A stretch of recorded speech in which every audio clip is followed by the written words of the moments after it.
আসসালামু আলাইকুম সুপ্রিয় শিক্ষার্থীরা, তোমাদের স্বাগত জানাই তৌহিদ একাডেমিতে।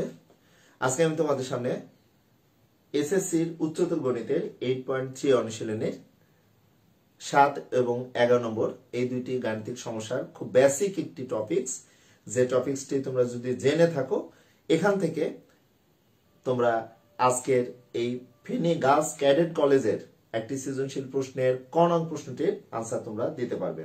লক্ষ্য করো 8.3 অনুশীলনের 11 নম্বরে যে ম্যাথ রয়েছে সেখানে কিন্তু দেখো ব্যবধি দেওয়া আছে, কোন একটি নির্দিষ্ট ব্যবধির সাপেক্ষে আলফা বা থিটা বা আমাদের যে ধরনেরই অ্যাঙ্গেল দেওয়া থাক না কেন আমরা ফাইন্ড আউট করতে পারবো। বাট এই গাণিতিক সমস্যাটি তোমরা যদি একটু দেখো 8.2 অনুশীলনের 2 থেকে 5 পর্যন্ত আমাদের কিছু শর্ত সাপেক্ষে অন্যান্য ত্রিকোণমিতিক অনুপাতগুলোর মান আমরা নির্ণয় করতাম। আজকে সেটার উপর ডিপেন্ড করে তোমাদের সামনে ফেনী গার্লস ক্যাডেট কলেজের এই সৃজনশীল প্রশ্নের ক নং প্রশ্নটির আনসার দেওয়ার চেষ্টা করব। লেখা আছে cosec আলফা ইকুয়ালস টু -2/√3 এবং tan আলফা এখানে আমাদের ঋণাত্মক দেওয়া আছে। খুব মজার ব্যাপারটি তোমরা যদি একটু দেখো যে আমাদের cosec থিটার মান দেওয়া আছে -2/√3 এবং এর সাথে সংযুক্ত আকারে বলা হয়েছে tan আলফার মান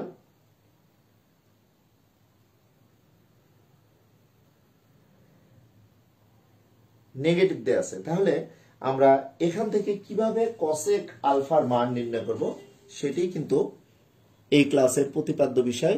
আমি একটু তোমাদের সময় নিয়ে নিচ্ছি, তোমরা যারা এই মুহূর্তে ক্লাসটিতে সংযুক্ত আছো তোমরা দেখতে পারো গাণিতিক সমস্যাটি আসলে খুবই ইম্পর্টেন্ট, কারণ তোমরা উচ্চতর গণিতের 8.3 অনুশীলনের 11 নম্বর ম্যাথ শুধুমাত্র আলফার মান নির্ণয় করেছো, কিন্তু এখানে আমাদের এই cosec আলফার মান -2/√3 এবং tan আলফার মানের সাপেক্ষে কিভাবে আমরা sec আলফার মান নির্ণয় করব। তাহলে সর্বপ্রথমেই যে বিষয়টি তোমাদের ক্লিয়ারলি জানার দরকার যে আমাদের যে 4টি কোয়াড্রান্ট রয়েছে এই 4টি কোয়াড্রান্টের মধ্যে আমরা দেখতে পাচ্ছি যে cosec আলফা, তাহলে সেকেন্ড কোয়াড্রান্টে কিন্তু তোমরা জানো sin আলফা আর cosec আমরা আলফা এই দুইটি আমাদের অনুপাত কিন্তু পজিটিভ হবে। তাহলে cosec আলফার মান দেখো -2/√3, তাহলে cosec এর মান আমাদের তৃতীয় চতুর্ভাগে যদি নিয়ে আসতে চাই বা cosec আলফা যদি তৃতীয় চতুর্ভাগে অবস্থান করে তাহলে নেগেটিভ হওয়ার কথা, কারণ তৃতীয় চতুর্ভাগে তোমরা জানো tan আলফা আর cot আলফা কিন্তু এখানে পজিটিভ। বাট বাকি যে 4টি অনুপাত রয়েছে sin cosec cos sec এই 4টি অনুপাত নেগেটিভ হতো। তাহলে এই প্রশ্নের আলোকে যদি বলতে চাই cosec আলফার মান দেখো -2/√3, তাহলে cosec থার্ড কোয়াড্রান্টে আসলে অবশ্যই নেগেটিভ হতো, অথবা চতুর্থ চতুর্ভাগে আমরা যদি একটু দেখি cosec আলফার মানটা কি দেখো, তাহলে চতুর্থ চতুর্ভাগে আমরা জানি cos আলফা এবং sec আলফা এই দুটি অনুপাতের মান আমরা জানি চতুর্থ চতুর্ভাগে পজিটিভ। বাট বাকি অনুপাতটি যদি আমাদের চতুর্থ চতুর্ভাগে অবস্থান করে তাহলে আমরা কিন্তু দেখবো যে এটি মাইনাস হবে।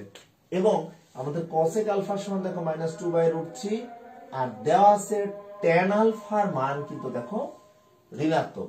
তাহলে এই যে cosec আলফার মান সেকেন্ড কোয়াড্রান্টে তো নেই, আবার tan দেখো ঋণাত্মক, এই অনুপাত এবং tan এর সাপেক্ষে আমরা তৃতীয় চতুর্ভাগেও কিন্তু আমরা cosec কে বিবেচনা করতে পারবো না। তাহলে tan যদি চতুর্থ চতুর্ভাগে অবস্থান করে তাহলে নেগেটিভ হবে, আবার cosec আলফা যদি চতুর্থ চতুর্ভাগে আসে তাহলেও নেগেটিভ হবে। তাহলে আমরা এই মানটি দেখতে পাচ্ছি এটি চতুর্থ চতুর্ভাগে অবস্থান করবে। তাহলে দেখে নি এরপর চতুর্থ চতুর্ভাগে যদি অবস্থান করে তাহলে sec আলফার মান আমরা কিন্তু পজিটিভ আকারে পেয়ে যাব।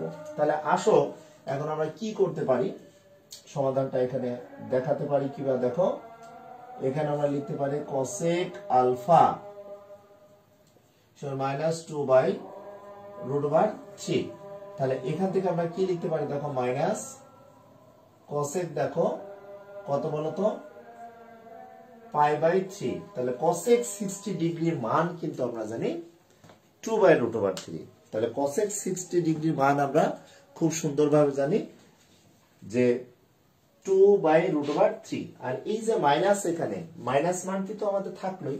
এখন আমাদের এই প্রশ্ন অনুসারে cosec আলফার মান থার্ড কোয়াড্রান্টে নেই, এই কারণে এর সাথে সংযুক্ত আকারে লেখা আছে tan আমাদের নেগেটিভ। সুতরাং এই cosec আলফার মান অবশ্যই চতুর্থ চতুর্ভাগে অবস্থান করবে। তাহলে চতুর্থ চতুর্ভাগে যদি অবস্থান করে তাহলে cosec কে আমরা কিভাবে লিখতে পারি দেখি। cosec সমান আমরা যেটা লিখতে পারি দেখো, cosec 2 পাই মাইনাস দেখো পাই বাই 3, এটা আমরা লিখে নিতে পারি। তাহলে দেখো 2 পাই বলতে কি, আমরা 2 পাই বলতে আমরা বলতে পারবো দেখো একদম এই প্রথম কোয়াড্রান্ট থেকে শুরু করে 2 পাই বলতে এখানে আসবে, এখান থেকে আমাদের কিছু কম হবে, অর্থাৎ 360 ডিগ্রি থেকে যদি আমরা 60 ডিগ্রি বাদ দিই তাহলে 3 আমাদের 100 অ্যাঙ্গেলটি এখানে থাকলেই কিন্তু এটি চতুর্থ চতুর্ভাগে থাকবে। তাহলে এই মানটিকে যদি আমি কনভার্ট করি তাহলে অবশ্যই আমাদের মাইনাস cosec পাই বাই 3 হবে। আর লক্ষ্য করে 2 ইন্টু পাই, তাহলে এটাকে যদি আমরা একটু ভাঙি দেখো 360 ডিগ্রি হতে পারে আমরা যদি 60 মূলক পদ্ধতিতে দেখাতে চাই, আর এটি দেখো 60 ডিগ্রি আমাদের থাকছে, তাহলে এটাকে আমরা লিখতে পারি দেখো cosec আমরা 360 মাইনাস 60। তাহলে এই 360 কে দেখো আমরা যদি আবার ভাঙতে চাই তাহলে 90 ইন্টু দেখো 4 নং 36 ইন্টু দেখো 60, তাই না? তাহলে এই যে 90 ইন্টু 4, এখানে n বলতে কিন্তু দেখো জোড়, তাহলে জোড় থাকার কারণে দেখো cosec কি থাকবে, আর চতুর্থ চতুর্ভাগ হওয়ার কারণে আমার এই মানটিকে আবার মেন মাইনাস cosec পাই বাই 3 যে মানটিতে আছে এখানে আমরা কনভার্ট করে নিতে পারবো। তোমরা যদি একটু ভালো করে দেখো অবশ্যই তোমরা এই বিষয়টি ক্লিয়ারলি জানতে পারবে। এখন আমি তোমাদের এটা বোঝানোর পর যে বিষয়টি আলোচনা করতে চাচ্ছি দেখো, তাহলে আমরা এটা কি লিখতে পারবো দেখো, তাহলে cosec আলফা সমান আমরা পেলাম cosec 2 pi minus pi by 3। এখান থেকে শুধু আলফার মান আমরা লিখতে পারবো দেখো 2 পাই মাইনাস পাই বাই আমরা 3 পেলাম। ওকে, এখন প্রশ্ন হচ্ছে তোমরা অনেকে হয়তো ভাবতে পারো যে স্যার আমরা যদি এটা লসাগু করি তাহলে কত হয়, 3 দুগুণে 6 পাই মাইনাস পাই বাই 3, তো এটা আমরা লিখতে পারবো দেখো 5 পাই বাই 3। তাহলে 60 ডিগ্রি হবে, অর্থাৎ 180 কে 3 দ্বারা ভাগ করলে 60, 60 এর সাথে 5 গুণ করলে 300 ডিগ্রি হবে। অর্থাৎ এভাবেও আমরা বিবেচনা করতে পারি, কিন্তু আমাদের আলফার মান আমরা এইভাবে রাখবো কারণ এখানে সেক আলফার মান ফাইন্ড আউট করতে দিতে পারে, কট আলফার মান দিতে পারে। অ্যাকচুয়ালি এখানে cosec এর বিপরীত কিন্তু কি, sin আলফা, tan এর বিপরীত কি বলো, cot আলফা। তাহলে cosec এবং sin দুইটি অনুপাত, tan এবং cot দুইটি অনুপাত, চারটি অনুপাত তো এখানেই দেওয়া আছে। তাহলে বাকি অনুপাতটা কি থাকবে, sec এবং আমরা cos আলফা পাবো। তাহলে এখানে sec আলফার মান আমাদের চেয়েছে। তাহলে চতুর্থ চতুর্ভাগে দেখো আমাদের এই অ্যাঙ্গেলটি আছে, অর্থাৎ 300 ডিগ্রি আমরা দেখতে পাচ্ছি চতুর্থ চতুর্ভাগে আছে। তাহলে আমরা এখন কি লিখতে পারবো দেখো, এখন আমরা লিখতে পারবো ভালো করে যে cosec না sec আছে এখানে, sec এর মান, তাহলে sec আলফা সমান, এখানে আলফার মান তো আমরা পেয়েছি, sec দেখো 2 পাই মাইনাস পাই বাই 3। ওকে, এবং দেখো 2 পাই মাইনাস পাই বাই 3 চতুর্থ চতুর্ভাগে তো আছে, আর এটি তো দেখালাম এখানে ভেঙে 90 ইন্টু 4 4 নং 36 360 ডিগ্রি, তাহলে জোড় জোড়ই থাকবে, এবং sec এর ঘরেই যদি থাকে তাহলে প্লাস তো থাকবে।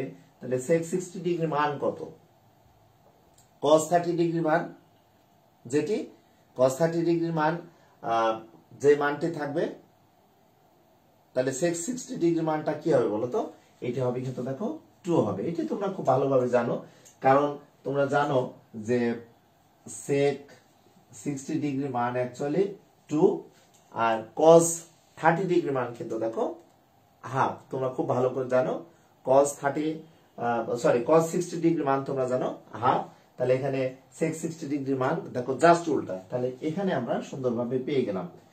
ফেনী গার্লস ক্যাডেট কলেজের প্রশ্নটা এত চমৎকার কারণ এখানে 6টি অনুপাতকেই কিন্তু কভার করা হয়েছে।